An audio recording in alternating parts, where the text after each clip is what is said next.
Hey, we're live. I'm Sherry with Odyssey Pets in Dallas, Texas. And we're going to talk. I'm here with Angela Shoultz with Ziwi Peak. Hi, Angela. Hi, Sherry. And we're going to talk about some pet food basics today. I get questions every day from customers about what is the best pet food to feed. There's no one answer on that, but there is a lot of conflicting information out there. So, your vet says one thing, your friend says another, that Facebook group you're on says all kinds of things. So we're here to help try to clear up a little bit, okay? So Angela, what's your background? How long you been doing this? So this has been a journey and a deep passion for me for many, many years. I've actually been in natural pet in some capacity for about 16 years now. And like most of our customers that we talk to, most of you that have started retail spaces, my passion kind of began because I had pets that had issues and, learning from the human side and knowing that better food can impact the outcome of different conditions. It was just a natural progression to go into natural pet and really dig in and figure out, what do I have control over in the environment and what I'm putting into my pets' bodies. We have worked with holistic veterinarians for probably the last 14 years. When I first met our vet in Indiana, she just blew my mind and opened up doors that I had no idea existed until that point. But again, just really got to see the impact that feeding the right kinds of foods or bringing in that whole food nutrition, rotating diets, all those things that we talk about. I just really got to see the impact that had on my pet's overall health. And of course, we've gained pets, we've lost pets over the years, but each one has definitely taught us something a little different. And, it's all just been a beautiful journey, really, when we look back at it. Right. And just so viewers know, I've been in the pet industry for 20 years. So I've compiled and learned so much information about nutrition for dogs and cats. And I think I got it down, but we're gonna try to dive into this and keep it as simple but as informative as possible. So, how to read a label. Most people don't even think about reading a label, but it is so important. What are your thoughts, Angela? It is so important. And to your point, there's a lot of information that comes at us from what different vets tell us, what our friends tell us, what the Facebook group tells us, what deep in our gut we maybe really feel like is the best option. I mean, there's a lot of information, and the internet, while it's beautiful, and can give us a lot of information, sometimes it can also just be really overwhelming. So over the years, I've just always kind of gone back to those basics that we all kind of started with. And so when I look at a pet food, I want to see good quality ingredients. I want to see as short of a list as I can find, because the more stuff that gets added in, usually the less healthy of an option it is. I like to be able to pronounce the ingredients on a label. So I'm looking for things that are food, not something that was created in a lab. And I'm looking to kind of understand. Over the years, we've learned, and we talk a lot to our customers about when you see like whole meat listed on an ingredient label. If that's the first ingredient, that sounds like a really good thing, except that we know whole meat is a lot of water weight. And so if you're looking at, say, a dry kibble, that water weight has to be removed before it can be processed and sit on a shelf ready for a consumer to buy. I always like to tell people, you really can't take a whole chicken, put it in a bag and sit it on a shelf for 12 months, you would open up something really disgusting if you did that. So, so that has to be cooked and that food has to be dried. And each one of those steps we know takes a little more of the nutrients from the end product. So I then look at, well, what follows that meat?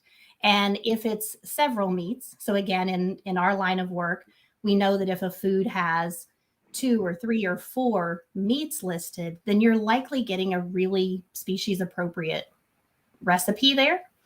But if it's one, yeah. I was going to say they list. So I always like to tell people they list it by weight. So the first thing should definitely be a meat, and it should be a specific protein. It shouldn't just say meat. We don't like to see meat meal or meat and bone meal, or that could be horse. That could be. I mean, it's legal in the pet industry, unfortunately, to use all kinds of carcasses and refuse. Mm-hmm. Hair is a legal protein to add to pet food. So unfortunately, so it does pay to do your research on the brand and the ingredients that they're using. Sorry, I interrupted. No, you are fine. No, thanks for jump in anytime. The other thing that I like to look for when I'm looking at an ingredient is how many carb type ingredients are we getting? So, and that actually holds true of not only grain in, but also the grain-free varieties of food. I want to see more protein, meat protein versus more vegetable protein, especially when we're talking about our pets. I will say this. Yeah. So there's a debate. Let me talk about veggies first. So there's a debate on with some people, do dogs even need veg at all? But a good rule of thumb is to not go over 20%. Like 15% max is where I go with like vegetable content. But carbs are another thing, like straight up, like, your rice, your grains. You want first of all, they can't even process, dogs and cats can't even process carbs like that, really, at all. So you want the lowest amount of carbs, because unfortunately you have to have some type of binder to bind a kibble, right? And that's true again of also of the grain in recipes as well as the grain-free recipes. Neither one of those is going to be carb free, because you do have to have that starch to bind the food together. If you didn't have that, you would be looking at something like a canned or a raw or freeze dried, something along those lines. So that's always my big one. When I start talking, I mean, we all do have busy lives, so we do understand that pet parents need a way to feed their pets that works with their situation. But we both know that there's a lot of options within those different varieties of food. The other thing I look for on a label is no corn, no byproduct, no gluten. Yes. Corn is just a cheap filler. They get no nutritional value out of it. Byproducts can be beaks, feathers, and feet. And gluten is a cheap way to raise the protein level when you need to be getting your protein from the meat. Yes. So that's another thing to look for. And, don't get yourself overwhelmed by when you look at a, an ingredient panel. Like, just focus on the first 5 ingredients, because again, they list it by weight. And if your first or second ingredient's corn, I would put that bag of food down and move on. Exactly. And anytime I see a food that has, like you said, those vague ingredients, so it's just a meat meal, or it's a meat, any byproduct or not specifically named ingredient, those are usually the bags that I put back as well. Right. Okay. So I want to say one thing too, and I should have probably started off with this. I personally believe that raw food is the best for most pets, because it is the least processed. Then you go into your freeze dried, and your air dried, which is what Ziwi Peak is. And we'll talk about that. And it's a very versatile, product. I love it. And then you've got your canned food, then your kibbles, and then there's grades of kibble. So kibble is made out of convenience, really. So if you're on kibble and you're not willing to upgrade, or you can't afford to upgrade, maybe there are ways to enhance that diet. So my next bullet point is, why do we need to add moisture? Well, according to Dr. Karen Becker, in the documentary Pet Fooled, which I highly recommend, she says that if you are feeding just a dry food alone, your pet is in a constant state of dehydration. So how do we fix that, Angela? Well, and it's very similar for us as people too. we know that most humans don't drink adequate amounts of water. We know that most of us don't get the amount of water that we need every day. Same is true with our pets. And even pets that seem to be drinking a lot of water, we know that a good ratio is, if they're eating a cup of kibble, they need a minimum of 2 cups of liquid just for their body to process that kibble. Yes. There's no way they're drinking that much. Right. You know, I tell people that little fact, and they're like, oh, my pet drinks a lot. And I'm like, but I don't think so. Right. We have an 80-pound boxer. And so, you know, some like commercial kibbles would easily recommend that he eat upwards of 6 cups of food a day. And so I'm like, okay, so just to process that food, if you're using that kind of, you know, math, he would need a minimum of 12 cups of water. Like, that's a lot of water. Yeah, that's crazy. So there's by the way, it's Build a Better Bowl month at Odyssey Pets right now. So we have a lot of what we're about to talk about on sale until the end of January. But one of my favorite enhancers, well, look, at the bare minimum, you can add water. Just add water to the kibble. In fact, if you do warm water, it releases the aroma. So, but I love bone broth, and I have several different kinds.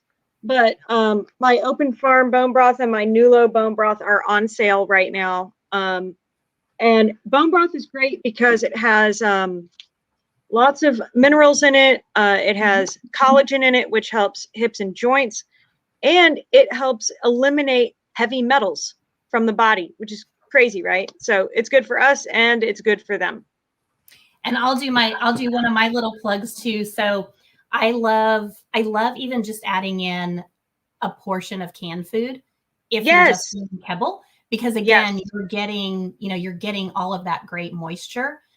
So even our very best kibbles are only going to come in at that like 8 to 10% moisture, but you add can where you likely have upwards of 60% moisture. I mean, you're just already boosting that bowl even more. Plus, it's less processed than kibble. So if you can if you can just take away a little bit of kibble, add some canned food, you're doing better. Yeah, absolutely. So I'm also a big fan of fresh foods, and I think one of the things that that working with a holistic vet has done for us is it's really helped us to kind of broaden our horizons in adding fresh foods and feeling confident about doing that. So, you know, there's a lot of times we would even create recipes that were dog friendly. So maybe I would make a beef barley soup for our family, but I would tweak it a little bit with ingredients just to make sure I wasn't adding something that the dogs didn't need. I would cut out the salt, you know, things like that. But then that would become another topper on their food the next day. So that sounds so yummy. It's one of my dog's favorites. So I actually also, our boxer, I learned as we were traveling the last couple of weeks, he's specific about the types of lettuce that he will eat. So he does not like arugula, which I don't really either. Sorry if we have any arugula fans. It is spicy, so I get that. It's like a spicy leaf. Yeah. But he loves like spinach and the little baby greens and things like that. But he would actually sniff the lettuce leaves that I would give him to decide if that was one that he was planning to eat that night or not. So I do want to give a note about giving vegetables to dogs. And I learned this from Dr. Lou Olson, who wrote a book about making your own raw diet. It's called Raw and Natural Nutrition for Dogs. And she's been feeding raw since the 70s. She's like the OG on this kind of stuff. Yes. And she is a doctor of nutrition. But she, in her book, she does say that the cell walls of plants, specifically like if you're giving your dog a carrot or broccoli or something, it's hard for them to break those cell walls down. So she recommends like blanching them or putting them into a blender to pulverize them before you give it to the dog so that they can process it easier and get more nutrition out of it. We have actually done the same thing. Lightly cooking things goes on ahead and starts that digestion process. And so to your point, yes, then it helps the body to take the nutrients from those and break those down. So, and I'll put a little plug in. You and I probably feed very similarly, raw and fresh and things like that. But I always encourage people, your dog better than anybody else. So find a good vet that you can work with. If you're dealing with any issues, obviously, work with your vet to stay within the bounds of those issues. I will say it's very hard to find a holistic veterinarian. And I'm just going to come out and say it. Most veterinarians don't have a nutrition background, and they are not taught enough about nutrition in schooling. So I would be wary about them. If your vet recommends, oh, here's some Royal Canin or Science Diet, this is going to fix it. I would do my own research and not do that. Like, I'm sorry. I would never feed my dog Royal Canin or Science Diet. So there are definitely some better options and definitely, information out there and people out there that have learned the same thing, that there's other ways to treat. And yeah, people can send their hate mail to Sherry@odysseypets.com. Sorry, not sorry. Okay. Don't get me in trouble, Sherry. You didn't say it, I did. So you're good.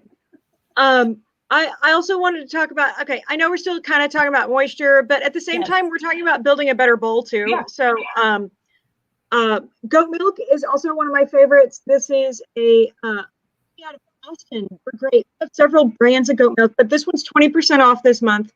Goat milk has a lot of good fat, of course, moisture, vitamins, and probiotics, natural probiotics. So it's also a great topper. Or what I like to do with goat milk and bone broth too is I'll fill up this chili penguin. You told me you wanted to talk about some enrichment stuff. So sorry, I'm jumping ahead, Angela, but the chili penguin is our favorite because you can put liquid in it and freeze it like that, unlike a Kong. Kongs have holes in two ends, so it's hard to put a liquid in it. Are you still with us, Angela? Did we lose her?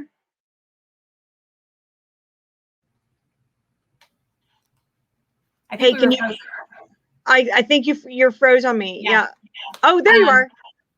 So I was gonna share another couple of things too. So on the note of Ziwi and being air dried, it is nice when you've got a product that you're drying it with the movement of air. So you brought your lamb. I actually brought the tripe and lamb bag. Well, and so people can see. I don't know if I think they can see this. It looks like little pieces of jerky. It does. So, and this is such a versatile food. You can use it as a topper. You can use it as a full diet if you wanted. I love to use it as training treats, but I'm sorry, I'll let you take it away. So yes, so the air drying, I love the fact that it retains the nutrients. The tripe and lamb is probably one of my favorites because it actually has 30% tripe in it. And tripe is just one of those ingredients that is amazing for gut health. And we talk so much about the importance of gut health.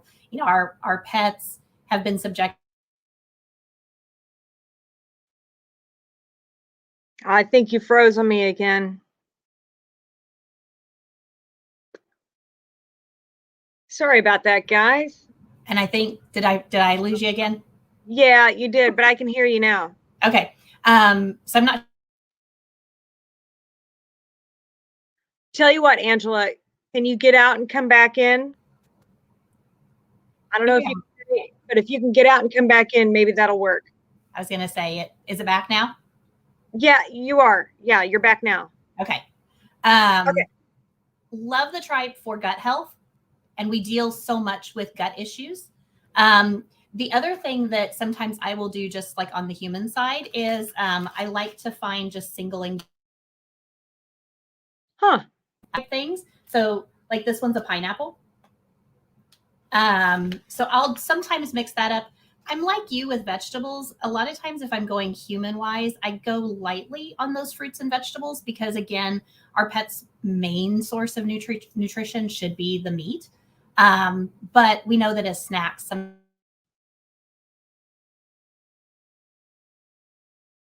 I'm sorry, guys. She keeps cutting out on us.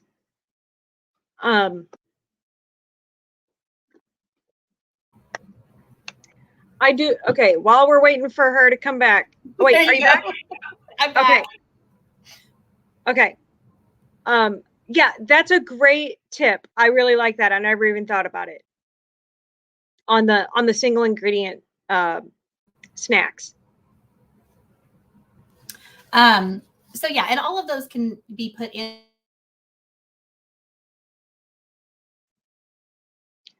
All right, you keep cutting out on me. If there, Angela, if you could get out and come back in, maybe that'll work. Okay, I'm gonna wait for her to do that. But I will continue talking about Ziwi Peak. So we were talking about the ingredient panel, right? So if you're looking at like the first 5 ingredients and you want it to be meat, I wanted to read the first few ingredients on the Ziwi Peak panel because it's the most meat out of anything we have. It's lamb, lamb heart, lamb tripe, lamb liver, lamb kidney, lamb lung, New Zealand green mussel, lamb bone, and then vitamins. Like it's just a ton of meat. I'm going to see if Angela's back with us. We'll see. Okay. All right. All right. But yeah, I was just sharing the ingredient panel because it's amazing. It is an amazing ingredient panel.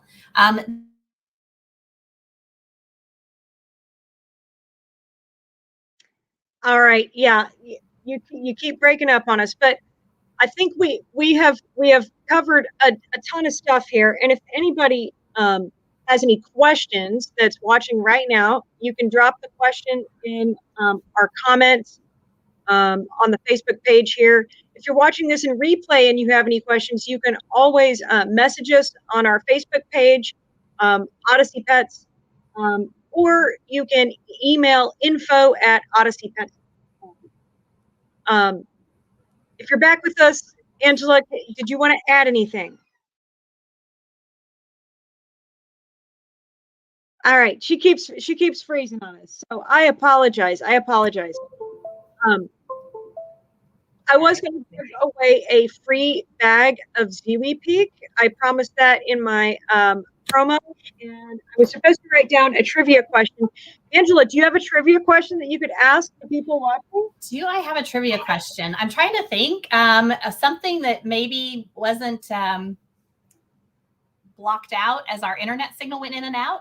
Well, and here, somebody dropped a question. Is there a Ziwi Peak recommended for small breed puppies? Absolutely.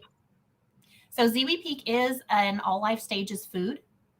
Again, you're getting a 96% protein across most of our varieties. You're getting muscle and organ meat in there. You're getting superfoods like New Zealand green-lipped mussels. You're getting tripe, kelp. So there's just all kinds of goodness in there. So absolutely, for puppies that are needing something to get them growing, it would be perfect. Right. Yeah. And I always tell people this: a good high quality food is good throughout a pet's entire life. You can feed it to all breeds, all life stages. It's just that puppies are going to eat a lot more because they're going to burn those calories, and seniors are going to eat less per pound of body weight because they're not moving around as much. So, You know, Sherry, one of the things when I did a class like this, we'll see if the internet cooperates. Of the 23 required nutrients that AVCO says our pets need, dogs specifically, to thrive, glucosamine and chondroitin are actually not listed as a required nutrient with AVCO. And I posed the question, you know, we get our pets to a senior age. Sorry. We get our pets to that senior age, and all of a sudden we start talking about glucosamine and chondroitin. But what if, to your customer's question about puppies, what if from puppy through adult and into their senior years, we were providing a diet that had great glucosamine and chondroitin? Like, what if we were nourishing those joints and those muscles all through their life? We might not find ourselves suddenly having conversations about, oh, my pet's older, now we need glucosamine and chondroitin, because the body would be functioning at that higher level already. So I think that's also when you start looking at natural foods and bringing in whole foods and building a better bowl and boosting things and, you know, all of that, that's what you begin to see in your pets, just that higher level of quality of life. Totally agree. I totally agree. And I think you guys put green lip mussel in all your formulas, which is like a super natural way to get, there's glucosamine in it, right? Correct. Yeah, that's the natural way to get glucosamine is green lip mussel. So I hope that helped answer your question, Elaine. Okay, so yeah, if nobody else has any questions, I did promise to give away a free small bag of Ziwi Peak. So if you had a trivia question, Angela. I'm curious if anybody heard how much tripe is in the tripe and lamb. Ooh, that's a good question. Okay. But I don't know where the internet connection was at. So. I heard it, but and I totally am putting Angela on the spot about this trivia question because I forgot to get one together. But that's a really good one. So how much tripe is in the tripe and lamb formula of Ziwi Peak? It was a percentage. Yes. If the people that are watching right now want to, the first one to answer correctly will get a free small bag of Ziwi Peak, worth it's like between $23 and $26 for a small bag, which, if you use these as training treats, it's a crap ton of super nutritious training treats. And it's like a super good deal compared to like a bag of treats that you get in the treat section. So, and Sherry, on the idea of moisture, they are great for training treats because, like we were saying, with, you know, getting more moisture into our pet's diet, air dried comes in at about a 12% moisture content. So when you're training and your dog doesn't have access to a lot of water, it's a great training treat to have. So I think Elaine got the answer. It was 30%, right? It was 30%. Okay, Elaine. Congratulations, Elaine. I'll have a bag for you up front with your name on it if you want to come by and pick it up in the next couple weeks. Thank you guys so much for watching. I did want to plug, if y'all had any more questions about Ziwi Peak, their website is ziwipets.com. Super high quality food, really good ingredients. And then our website here at the store is odysseypets.com. If you'd like to join our newsletter, you can text OP Big D to 22828. And I just want to say thank you so much for joining us. Thank you, Angela. Thank you, those that were watching. And we hope to see you next time. Awesome. See you, Sherry. Bye.